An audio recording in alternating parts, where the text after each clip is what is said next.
Vamos a leer ya los capítulos 14 y 15 del libro de Levítico de la Biblia Reina Valera Contemporánea.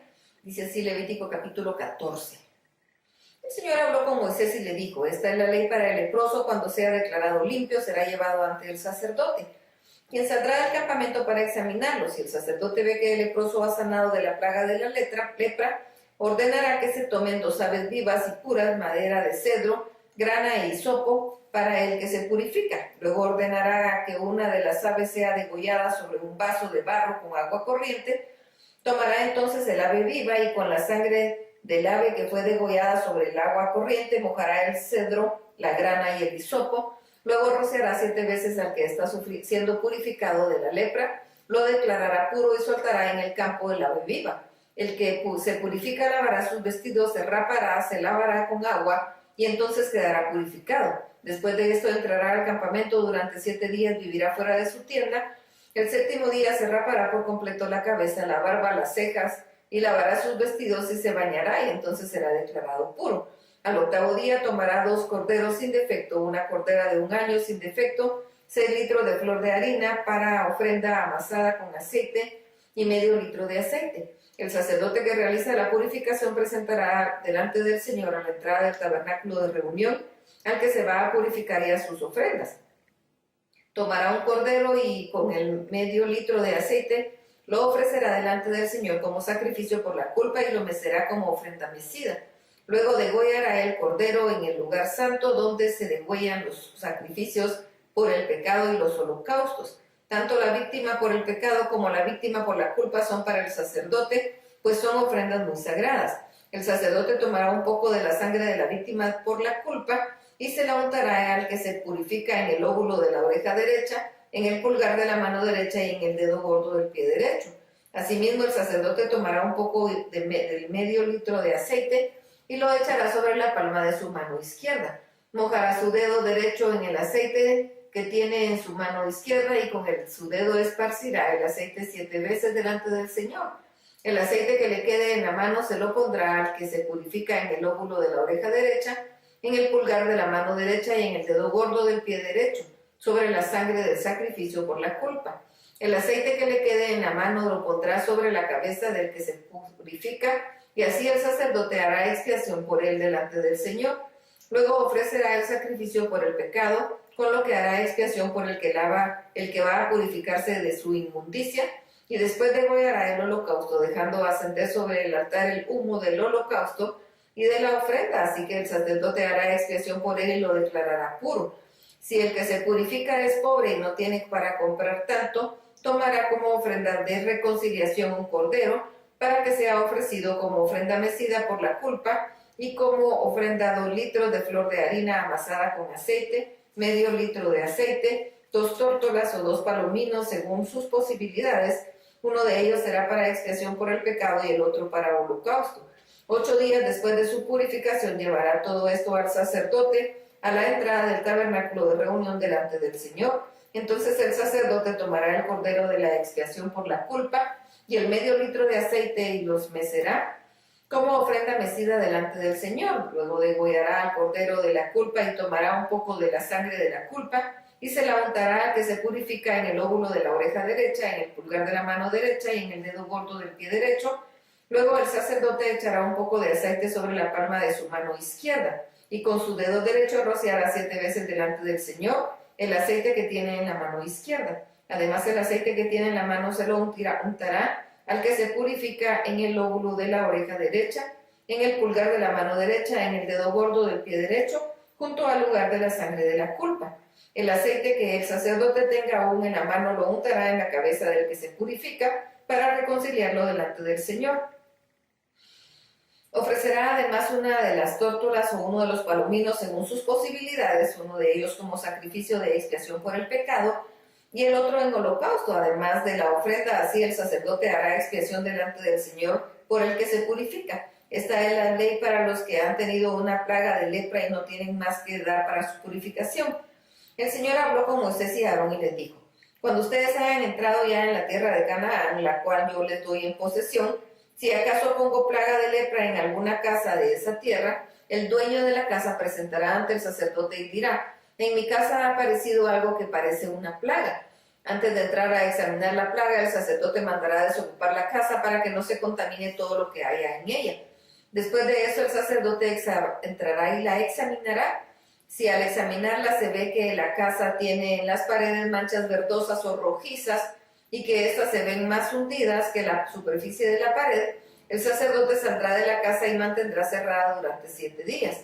Al 7º día volverá, la examinará. Si la plaga se ha extendido por las paredes de la casa, el sacerdote ordenará que se quiten las piedras donde está la plaga y que sean arrojadas fuera de la ciudad en lugar impuro.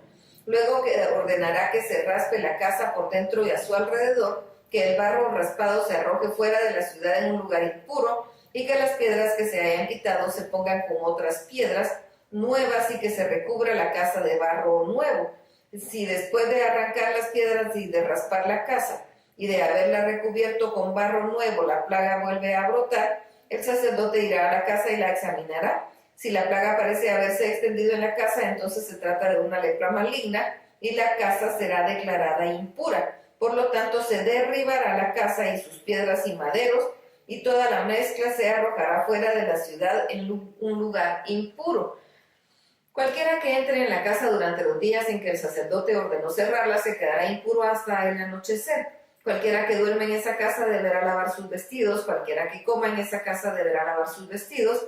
Pero si el sacerdote entra a examinarla y ve que la plaga no se ha extendido en la casa después de haber sido recubierta, declarará limpia la casa porque la plaga ha desaparecido. Para limpiar la casa tomará 2 aves, madera de cedro, grana y hisopo, y degollará una de las aves a una de las vasijas de barro con agua corriente. Tomará luego el cedro, el hisopo, la grana y el ave viva, y los mojará en la sangre del ave muerta y en las aguas corrientes, y rociará la casa 7 veces. Purificará la casa con la sangre del ave, con el agua corriente y con el ave viva, la madera de cedro, el hisopo y la grana. Luego soltará el ave viva en el campo fuera de la ciudad y así el sacerdote hará expiación por la casa y ésta quedará purificada. Esta es la ley acerca de toda la plaga de la lepra y de la tiña.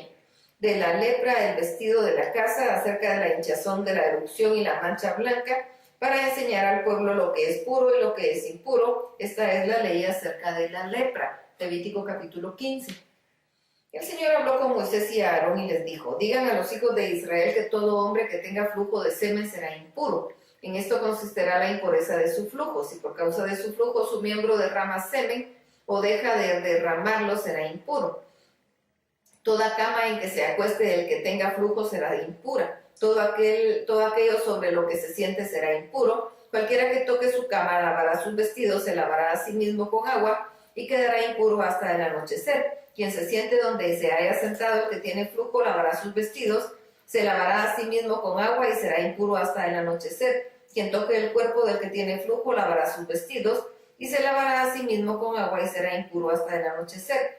Si el que tiene flujo escupe sobre quien esté puro, éste lavará sus vestidos y después de haberse lavado con agua, será impuro hasta el anochecer. Toda montura sobre la que cabalga el que tenga flujo será impura. Cualquiera que toque algo que haya estado debajo del que tenga flujo será impuro hasta el anochecer. Todo el que lleve ese objeto lavará sus vestidos y después de lavarse con agua, será impuro hasta el anochecer. Todo aquel a quien toque el que tiene flujo sin haberse lavado las manos, lavará sus vestidos, se lavará a sí mismo con agua y será impuro hasta el anochecer. Si el que tiene flujo toca alguna vasija de barro, esta deberá ser quebrada, y toda vasija de madera deberá lavarse con agua. Cuando el que tiene flujo se haya limpiado de este, contará 7 días a partir de su purificación y lavará sus vestidos y su cuerpo en agua corriente y entonces será limpio.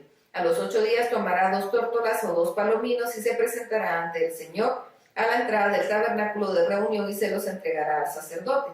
Entonces el sacerdote presentará uno de ellos como ofrenda por el pecado y el otro como holocausto. Así delante del Señor el sacerdote lo purificará de su flujo. Cuando un hombre tenga una emisión de semen, lavará en agua todo su cuerpo y será impuro hasta el anochecer. Toda vestidura o toda piel sobre la cual caiga la emisión del semen deberá ser lavada con agua y será impura hasta el anochecer. Cuando un hombre se acueste con una mujer y tenga una emisión de semen, los dos se lavarán con agua y serán impuros hasta el anochecer. Cuando la mujer tenga flujo de sangre y éste se quede en su cuerpo, deberá estar recluida 7 días. Cualquiera que la toque será impuro hasta el anochecer.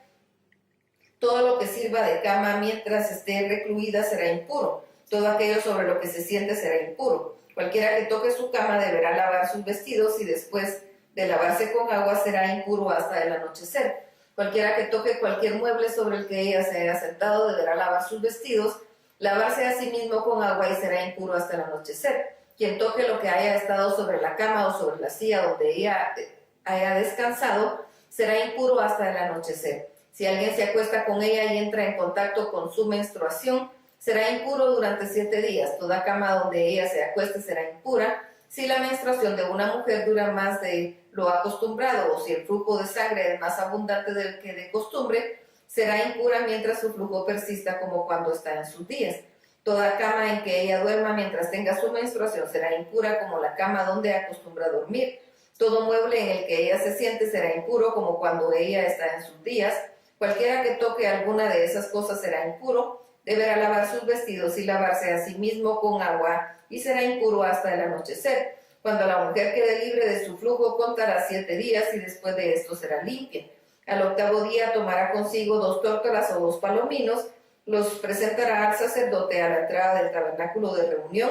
El sacerdote presentará uno de ellos como ofrenda por el pecado y el otro como holocausto. Así el sacerdote la purificará delante del Señor del flujo de su impureza. Así apartarán ustedes de sus impurezas a los hijos de Israel, a fin de que no contaminen mi tabernáculo que está entre ellos, ni mueran por sus impurezas. Esta es la ley para el que se vuelve impuro por tener flujo o por tener una emisión de semen, para la que tiene su menstruación y para el que tiene flujo, sea varón o mujer, para el hombre que se acueste con una mujer en estado de impureza. Hasta aquí la lectura. Dios los bendiga.